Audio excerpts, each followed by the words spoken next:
are liars. So when the Creator sent the prophets and messengers, he differentiated them from the rest of the people in order for you and I to know which one is a messenger of the Most High, which one is a fake one. For example, the true messengers of God, they come with the prophecies, they come with the miracles, they come with the same teachings, even though they never met each other. For example, let me just give you an example, quick one. One of the prophecies that Prophet Muhammad mentioned, that he said there will come a time, or he mentioned about some type of people, a person will make up a lie in the morning, okay? In the same morning, his lies will reach far east, far west. Prophet Muhammad existed 1,400 years ago. That was impossible to happen. For someone to make up a lie, and his lie will reach far east, far west in the same morning. You know, because back in those days, to travel from London to Cardiff would take us 3 days, let alone for my lie, okay? Now, can we verify this speech of Prophet Muhammad if it's true or not? Yes. Now in our time, make up a lie, put it on Instagram, Snapchat, Facebook, Twitter, will go everywhere. So how man that lived 1,400 years ago prophesizing about something that we can observe? Do you know why? Because he said the knowledge that he has is from the Creator, and that we are here for a purpose, and that this life is a test, and one day we're going to die and we'll return to our Creator to judge us according to our actions. You know, if have you been to Morocco? No. Okay, if you go to Morocco, what would you do first before going there? Check which currency they use. You're gonna check that. Basically, you're gonna do your homework. You're gonna check if it's a safe country, currency they use. So you will not say, when I get there, I'll come to know. No, you do your homework. Likewise, we're going to die and we're going to leave this life. So we have to ask the questions. How we got here? What is our purpose of life? Why we have to die? And these questions, no one have answered it in details like the prophets and messengers, especially in the Quran. Prophet Muhammad, because he came with the last teaching, he explained to us how we got here, what is our purpose of life, why we have to die. Have you asked these questions to yourself before? Yeah. Of course, no doubt. You know why you have to ask this question? Because you have something called, in Arabic we call it al-fitra. Fitra means natural inclination. Naturally, you start asking about the big questions. Okay, why I'm here?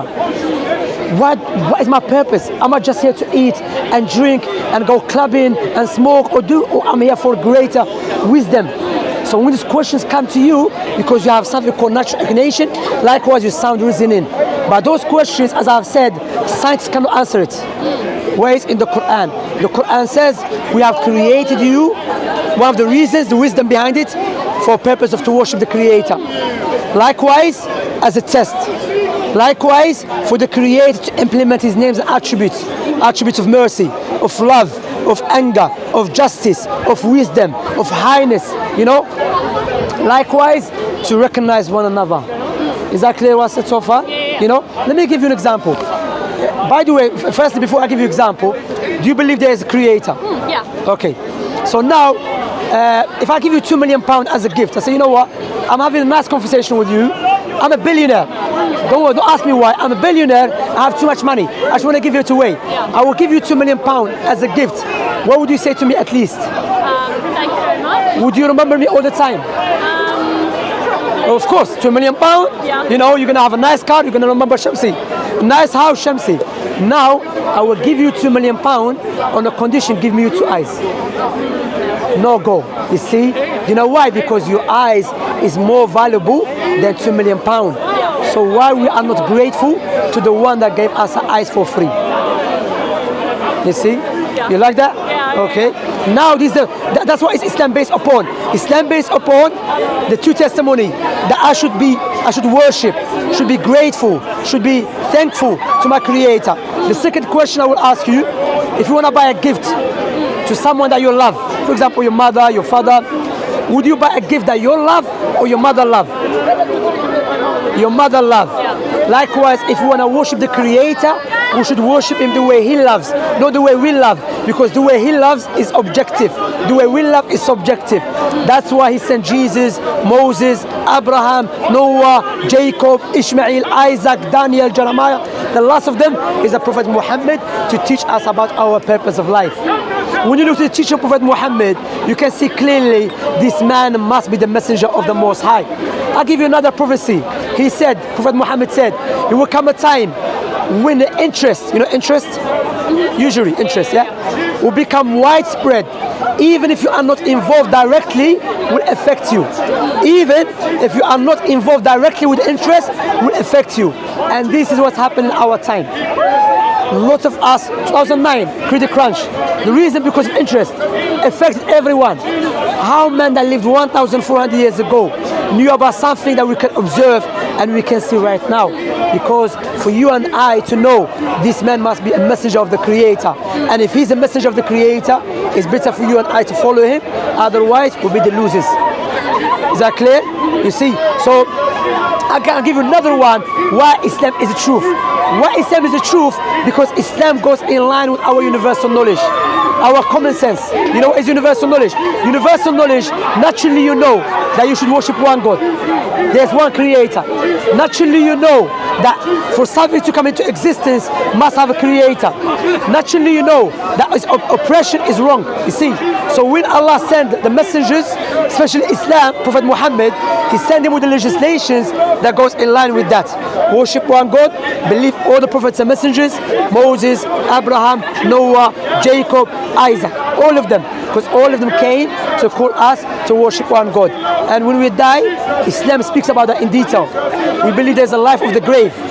We don't know how, it's from the unseen, okay? And there's a day of judgment, when the Creator brings everyone back to life to judge them according to their actions. And the biggest crime against God, when you turn away from God or you worship Him in a way He doesn't want to worship Him. And we believe in Islam that if someone dies without Islam being explained to him, God will not punish him. He will test him with day of judgment. However, if Islam was explained to someone and she turns or he turns away from it, then if he dies or she dies upon disbelief, rejecting the Creator or not worshiping Him the way He wants, then don't blame no one except ourselves. So that's what we're here for. That's why I invite you to Islam, to worship the Creator, to worship God who gave you life, who gave you eyes, and who you, no doubt all of us here, we want to have a relationship with our Creator. We want to be grateful to Him. We want to be thankful to Him. So this is your chance here. If you want to accept Islam, I'm inviting you to Islam. If you have any questions about Islam, feel free. Don't worry. Ask any question you want. As long as you don't ask me about my age. So, okay, I'm joking. But ask anything, please. Anything, ask. I think, yeah. Does it make sense? No, thank you so much. Does it make sense what I said? Yeah. Okay, if I ask you, what is stopping you to become Muslim? I think so. I'm a Christian. Okay. And like I agree with like so much that you've said. Like we have this like yearning to know God within us. And we all like need to worship God. And because sorry to cut you, because you said you're Christian. yes. Now, Christianity. Okay. When you look to Christianity, firstly, was Jesus Christian? Jesus was not Christian. Jesus never worshipped himself. Jesus prayed to God. Okay. And Jesus prostrate when he prayed to God. Okay, who does that? The Muslims. Okay, when we look to the teaching of Jesus, Moses, Abraham, Jesus was circumcised. Who does that? The Muslims. The Jews do that as well. Okay. However, when you look to the Christians in our time, even after Jesus, they were affected heavily by the pagan Romans. You see, because if you notice, Constantine, the leader, he adopted Christianity as a faith of the state. Okay. However, he himself manipulated the teaching of Jesus. You know. So when you say I'm a Christian, Christianity does not, out of respect, Christianity does not go in line with our belief, with our universal knowledge. God became a baby. That doesn't make any sense. I think it makes perfect sense. Okay. God is like three persons, and like God the Son came down as a baby. To be a baby, to be a sacrifice for the sins of the people who trust Him. Okay, let's see. Is God perfect all the times? Yeah. God is perfect all the times. All the times? When he became a baby, was he perfect? We're not told the exact details of his childhood, but yes. No, he wasn't, because we know in the Bible, Mary breastfed him. That is not self-sufficient God. God is self-sufficient all the times. God is not in need of his creations all the time. But we can see in the Bible, God who became a baby was in need of someone to change him and to feed him. That's not the nature of the Most High. That goes against with our universal knowledge. That's why, if you notice, I told you there's universal knowledge. Where is universal knowledge? You don't have to be Christian or a Muslim or atheist to know it. Naturally we know it. That is illogical, impossible for something to be perfect all the times and imperfect at the same time. Likewise, it's irrational to say God become a baby. Do you know why? Because by definition God is not a human being. By definition human being is not God. To say God become a baby, that is a paradox which doesn't make any sense and does not exist in outside reality. That's why Allah in the Quran stop saying that God, man is a God or God is a three. There is only one God that has no partner and there is nothing like unto him. He's the all hearing, the all seeing. So when you look to Jesus, I make it clear to you who is the true God according to Jesus. Who is the true God according to Jesus? So I think, like, so when Jesus, he's healing the blind, the paralyzed man, and the friends of this guy let him down through the roof, and the guy and Jesus says to him, "My son, your sins are forgiven." And then the people around him say, "No one can forgive sins except God alone." Yeah. And Jesus says, "Yeah, you're right. No one can forgive sins except God alone." So, like, the implication being that he is God. And then he says, "So that you will know that I have the authority to forgive sins, take up your mat and walk." And this guy takes up his mat and walk because Jesus healed him because he is God and he is claimed to be God. Okay, does God need authority from anyone else? No. But Jesus said authority was given to him. Yeah. He cannot be God. He has authority to forgive sins. No. Prophet Muhammad said, who enters people paradise? Pardon?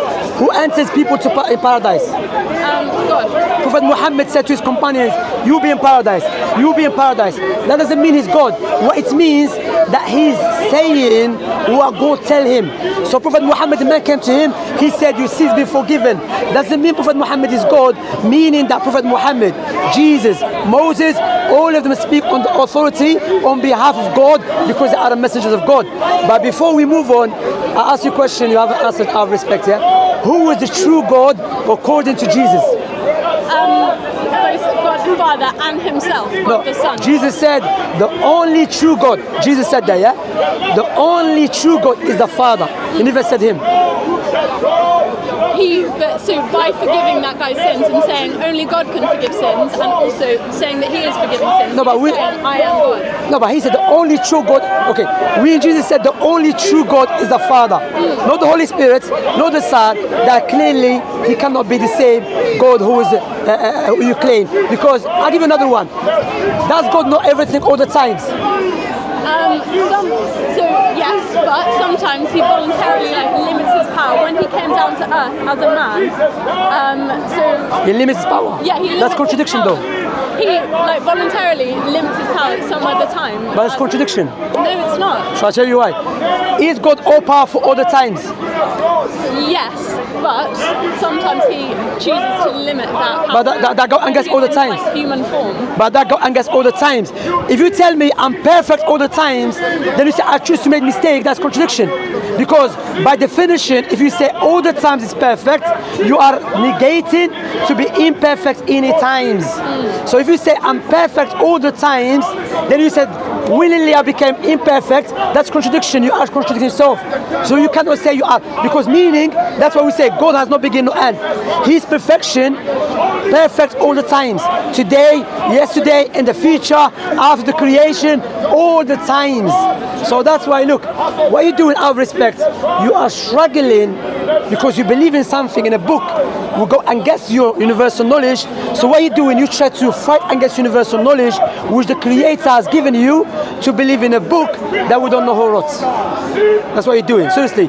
You know, John, Mark, Luke, Matthew, it's a different subject. A lot of them wrote things about Jesus which we don't know if Jesus said it or not. You know? Jesus wasn't even Christ's name. Yeah, that's true. That's true. No one named Jesus did anything written in the Bible. So no, my point here is, look, my point is, Gods are there. my point here is that there's, when you look to Jesus' teaching, Moses, Abraham, Noah, Jacob, all of them called to worship one God. Never Moses or Abraham or Jacob or Daniel said believe there's three God, three in one. None of them said that. They all believed in Yahweh. Daniel. They all Sorry, believed yeah. in Yahweh, right? I'm coming, yeah? 1 second, you're here. So do you understand that? That's why what distinguishes Islam from any religion or any way of life or any ideas, Islam goes in line with our universal knowledge. Who gave us the universal knowledge? The Creator. So the Creator, to make it clear, imagine I make a phone. Or no one made a phone before me. And you find the phone, and I say, I made it. You say, okay, Shamsi, you made it? I say, yeah. I say, take the menu and you follow it. When you take the menu, the guideline, clearly the guideline doesn't go in line with the phone. You're gonna come back to me and say, Shamsi, you haven't made it. Then you come to Muhammad, and Muhammad gives you guideline which go in line with the phone. You know, think, hold a minute, he made it. You see, when you look to the teaching of Islam, it goes in line with our universal knowledge. But when you look to the other books which claim to be from God, doesn't not go in line with our universal knowledge. Go against it. But God is the most wise. He will not create you with something, then send something go clear against it. Rather, He will create something like a Wi-Fi and a router. Connect. You see? Do you agree with that? You see? Islam, universal knowledge, goes in line with the Quran. God is perfect, shows prophets and messengers, He sent them. No God became a baby and so on. I have a question that nobody can No, I spoke to you before. No, we're not interested. speak to me again? Yeah. What do you think what I said so I far? don't want to talk to you. I think there's a lot of smart stuff in there, but Think about it. Try to think about it. Study it. Read it. Because you know, all the prophets and messengers. Let me give you one example. That Prophet Muhammad, he was not anti-Christ. Shall I prove that to you? Prophet Muhammad was in Medina. Medina is a place where he migrated. Yeah. He was defending Jesus, even though he was not getting nothing from it. Meaning in Medina, if he was a false prophet, he would have agreed with the Israelites who said Jesus was a bastard man, evil man, or he was and he was not a true Messiah. If he was a false prophet, he would have agreed with them to gain more followers. But what he did, he said no. Jesus was a true Messiah. He was born without a father. His mother was a truthful woman. Why he's going to defend someone in a city when there's no need for him to defend? Rather, by defending that man, he's going to lose more followers, not to gain more followers. Because to show you Prophet Muhammad does not speak from his own desires. He speaks from the revelation. Allah will send him to defend this man because he's a prophet of me, like you are prophet of me. And both of you defend each other. See that? Makes sense? Sorry, I can't check that. oh, I'm so sorry. No problem at all. To me.